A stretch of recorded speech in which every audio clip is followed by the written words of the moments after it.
Om Swastiastu. Perkenalkan, kami dari SGDA 8. Pada kesempatan kali ini, kami akan mempresentasikan student project kami yang berjudul Articulus glenohumeralis dan aspek klinisnya. Sebelum itu, izinkan saya memperkenalkan diri terlebih dahulu. Saya sendiri Made Gali Krisna Gautama dengan 3 digit NIM terakhir 183 selaku Ketua SGDA 8 dan moderator pada presentasi kali ini. Dan ini adalah nama-nama dari anggota SGDA 8. Untuk selanjutnya akan dilanjutkan oleh rekan saya. Perkenalkan, saya Laura Anissa Bilkis dengan NIM 230251196 akan menerangkan bagian 1 dari SP kami yang berjudul glenohumeralis dan aspek klinisnya. Bagian 1 pendahuluan. Definisi articulus glenohumeralis.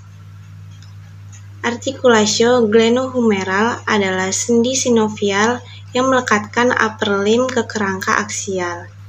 Sendi ini merupakan ball and socket joint yang terbentuk antara fossa glenoidalis scapula atau gleno, yaitu bagian scapula yang menjadi cekungan dalam, dengan kepala humerus atau humeral, yaitu tulang lengan atas. Articulatio glenohumeral merupakan sendi yang paling mobile di tubuh manusia. Peningkatan mobilitas ini menyebabkan sendi glenohumeral merupakan sendi yang paling sering mengalami dislokasi. Dan selanjutnya akan dilanjutkan oleh rekan saya. Baik, kemudian saya akan masuk ke bagian tujuan. Tujuan dari student project ini yang pertama adalah mengetahui definisi, struktur, dan posisi dari articulatio glenohumeralis. Yang kedua, mempelajari otot, ligamen, dan bagian-bagian lain yang berartikulasi dengan articulatio glenohumeralis. Yang ketiga, mempelajari kasus-kasus berkaitan dengan articulus glenohumeralis. Untuk selanjutnya akan dilanjutkan kembali oleh rekan saya. Perkenalkan, nama saya Nurama Cintami Pratiwi dengan 3 digit NIM terakhir 198. Ossa dan articulatio. Yang pertama ada scapula. Scapula juga dikenal sebagai tulang belikat, yang merupakan tulang segitiga pipih yang terletak di bagian belakang batang tubuh dan berada di permukaan posterior tulang rusuk. Yang kedua, ada humerus. Humerus adalah tulang terpanjang dan terbesar pada ekstremitas atas. Kepala humerus adalah permukaan artikular proksimal ekstremitas atas yang merupakan belahan tidak beraturan. Bagian ini berartikulasi dengan fossa glenoidalis scapula. Yang ketiga, ada ball and socket. Ball and socket adalah jenis sendi sinovial di mana permukaan bulat dan satu tulang masuk ke dalam cekungan tulang lain yang berbentuk seperti cangkir, sehingga memberikan kebebasan bergerak yang lebih besar dibandingkan sendi yang lainnya. Terima kasih atas kesempatan yang diberikan. Perkenalkan, nama saya Putu Putri Aprilia Wulandari Giri dengan 3 digit NIM terakhir yaitu 190. Di sini saya akan meneruskan presentasi dari kelompok A8 mengenai kapsula dan juga ligamenta, yang mana kami sudah memberikan gambar. Di sebelah kiri itu merupakan ligamentum dan yang di sebelah kanan adalah mengenai kapsula joint. Dalam presentasi kali ini saya akan membawakan materi mengenai ligamentum glenohumeral. Ligamen glenohumeral terletak di bawah permukaan anterior kapsul sendi dan memperkuat kapsul.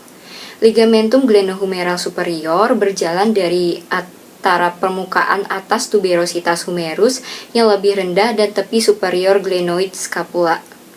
Ligamentum glenohumeral tengah berjalan antara permukaan anterior tuberositas humerus yang lebih rendah dan tepi anterior glenoidalis scapula.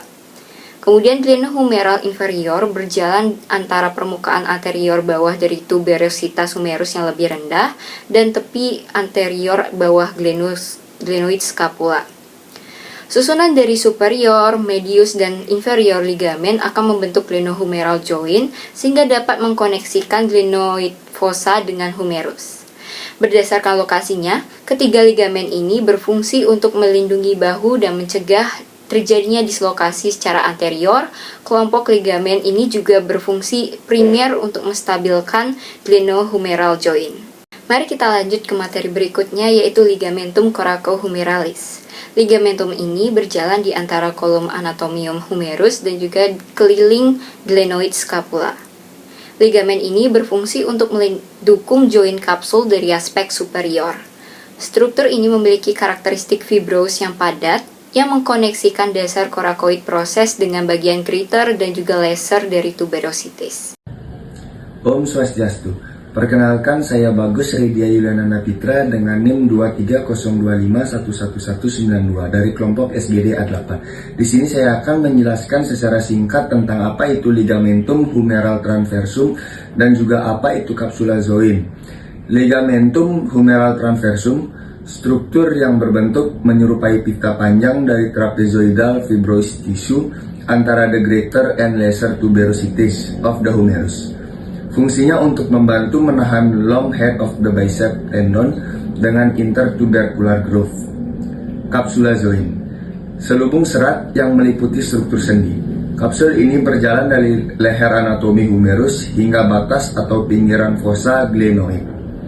Sekian penjelasan singkat dari saya tentang ligamentum humeral transversum dan juga capsula zoin. Mohon maaf bila ada kesalahan kata, saya ucapkan Om Santi Santi Santi. Terima kasih. Perkenalkan, saya Amor Sebastian Cruz dengan 3 digit NIM terakhir 200. Di kesempatan kali ini saya akan menjelaskan tentang otot-otot yang berartikulasi dengan glenohumeral joint. Jadi pertama saya akan memberikan gambar-gambar dari otot-otot tersebut, dan saya akan menjelaskan dari yang pertama, yaitu rotator cuff muscle yang terdiri dari 4 otot, yaitu subscapularis, infraspinatus, supraspinatus, dan teres minor. Dan keempat otot ini memungkinkan pergerakan dan keseimbangan di sendi glenohumeral dan berfungsi untuk melakukan abduksi, rotasi medial, dan rotasi lateral dari lengan. Dan otot tersebut rata-rata mempunyai origo di bagian dari scapula dan menempel atau berinersio di bagian humerus.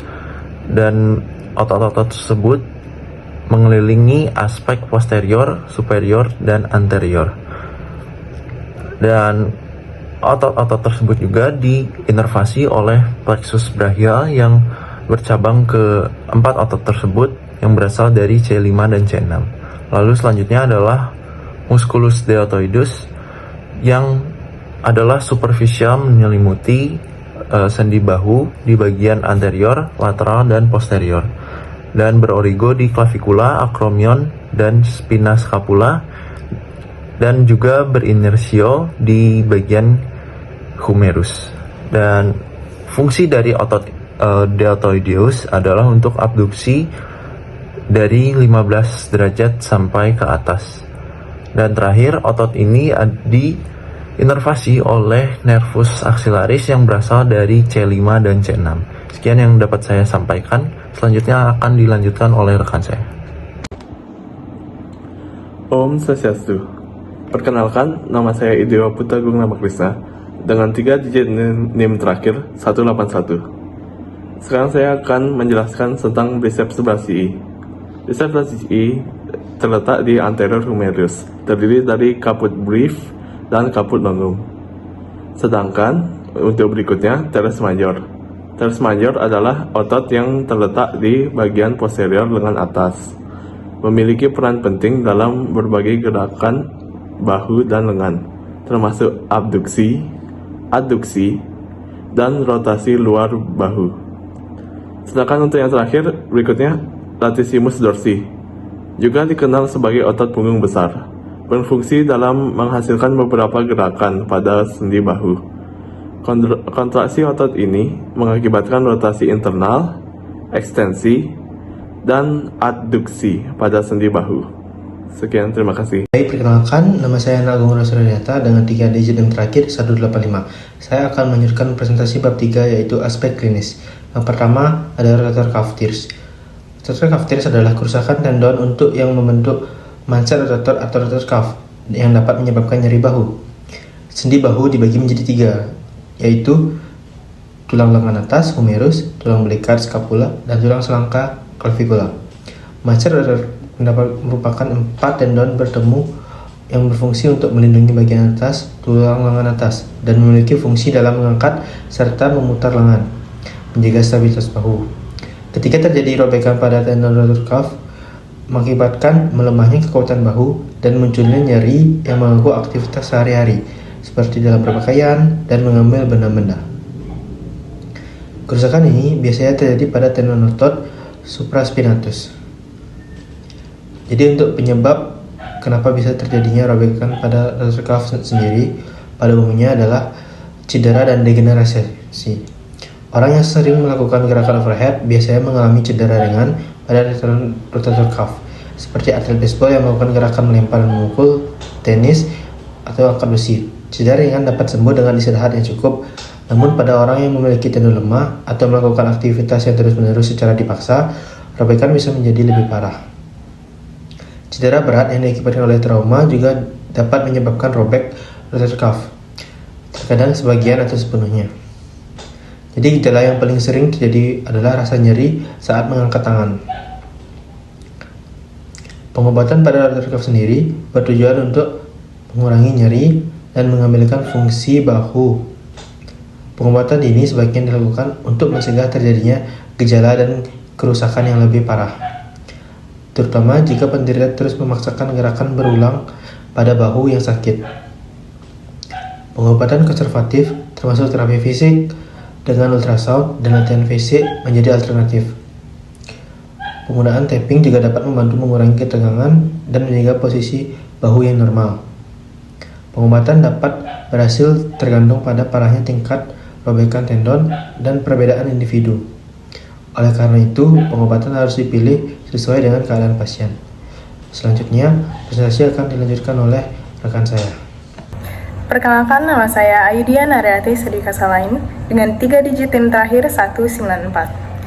Shoulder impingement syndrome terjadi ketika bagian luar atas dari scapula atau acromion bergesekan atau menjepit otot rotator cuff yang berada di bawahnya. Nyeri pada bahu akibat shoulder impingement syndrome sering terjadi dan dipicu oleh aktivitas berulang yang dilakukan secara berlebihan.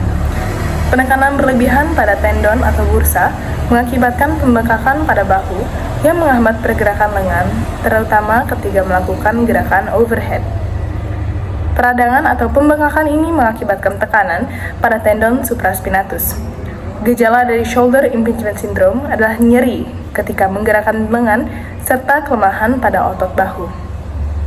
Rasa nyeri ini dapat muncul ketika beraktivitas bahkan saat beristirahat.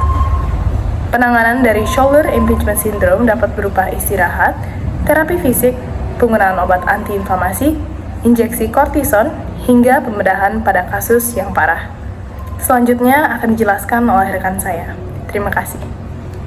Dislokasi bahu merupakan salah satu jenis kasus yang paling sering terjadi pada sendi glenohumeral. Dislokasi bahu merupakan suatu kondisi di mana caput humerus itu keluar dari mangkuk scapula. Dislokasi bahu sendiri ada 4 jenis, yaitu dislokasi anterior, posterior, inferior, dan parsial. Untuk dislokasi anterior merupakan keluarnya caput humerus dari bonggol scapula ke arah depan. Kondisi ini biasanya terjadi karena seseorang jatuh dengan posisi ter-outstretch. Terus selanjutnya ada dislokasi posterior, yaitu kondisi di mana caput humerus keluar dari bonggol scapula ke arah belakang atas. Dislokasi ini biasanya terjadi karena kejang-kejang ataupun sengatan listrik. Namun dislokasi posterior ini lebih jarang terjadi dibandingkan dislokasi anterior. Kondisinya hanya mencapai 2-4% dari kasus dislokasi keseluruhan. Baik, saya akan melanjutkan presentasi dari teman saya. Sebelum itu perkenalkan, nama saya Pandimadi Karina Chandra dengan NIM 23025111187. Hari ini saya akan membahas mengenai dislokasi bahu yang ketiga, yaitu dislokasi inferior yang sering terjadi pada pasien yang terjatuh dan memegang benda di atas, yang menyebabkan hiperabduksi leher humerus terhadap akromion yang memaksa caput humerus keluar dari soketnya, sehingga kapsul inferior dapat robek. Yang keempat ada dislokasi bahu parsial yang terjadi ketika sebagian caput humerus keluar dari glenoid cavity. Dislokasi bahu parsial biasanya terjadi karena beberapa hal seperti stroke, insiden trauma, atau hasil dari suatu kecelakaan. Stroke bisa melemahkan otot dan ligamen yang membantu menstabilkan sendi pada bahu. Lalu, ada penyebab dari dislokasi bahu, yaitu cedera saat olahraga, jatuh dengan posisi tangan off stretch, atau repetitive stress injury. Gejala yang dapat terjadi seperti bahu secara fisik terlihat menonjol keluar, pembengkakan, lebam, dan nyeri hebat, yang dapat diobati dengan imobilisasi bahu, lalu dilanjutkan dengan rehabilitasi fisik. Sekian yang dapat saya sampaikan, akan dilanjutkan oleh teman saya. Terima kasih. Om Swastiastu. Perkenalkan, nama saya Ida Bagus Putu Purwaka Danendra dengan 3 digit NIM terakhir 2302511-202. Kali ini saya akan membahas tentang kesimpulan, yaitu mengenai sendi bahu articulus glenohumeralis. Dari jenis sendinya adalah sendi ball and socket yang memungkinkan memiliki berbagai gerak, sehingga sering juga terjadi permasalahan klinis. Secara anatomi, articulus glenohumeralis tersusun atas cekungan kaviti dari tulang scapula, yaitu fossa glenoidalis. Fossa glenoidalis pada bagian tepinya dikelilingi labrum glenoidal. Bagian dari tulang humerus yang membentuk sendi bahu adalah kepala dari tulang humerus. Sendi ini diperkuat oleh beberapa ligamentum, yaitu ligamentum glenohumeralis di bagian depan yang terdiri menjadi 3 bagian, yaitu glenohumerus humeralis superior, medius, dan juga inferior dari posisi atas ke bawah. Di bagian menyusun bisep, sendi bahu adalah ligamentum transversum yang memperkuat perlekatan otot bisep. Sendi bahu ini dikelilingi oleh jaringan ikat longgar sebagai kapsul sendi dari leher anatomi tulang humerus sampai bagian tepi dari fossa glenoid. Bagian dalam kapsul dilapisi oleh selaput sinovial yang memproduksi cairan. Adanya cairan dan jaringan longgar kapsul sendi menyebabkan sendi bahu bebas melakukan pergerakan. Sendi bahu secara anatomi didukung oleh otot-otot, yaitu rotator cuff muscle untuk pergerakan sendi bahu, otot deltoid, otot bicep, otot teres major, dan juga otot latissimus dorsi. Rotator cuff muscle terdiri atas otot subscapularis yang berperan mencegah dislokasi sendi ke anterior, otot infraspinatus untuk rotasi humerus ke lateral, sedangkan otot supraspinatus berperan membantu fungsi rotasi otot-otot rotator lainnya, dan otot teres minor berfungsi membangun otot infraspinatus rotasi ke lateral. Baik, demikianlah presentasi dari kami SGD A8. Mohon maaf apabila ada kesalahan kata. Saya Galih akan menutup presentasi ini dengan Paramesanti. Om Santi Santi Santi Om. Terima kasih.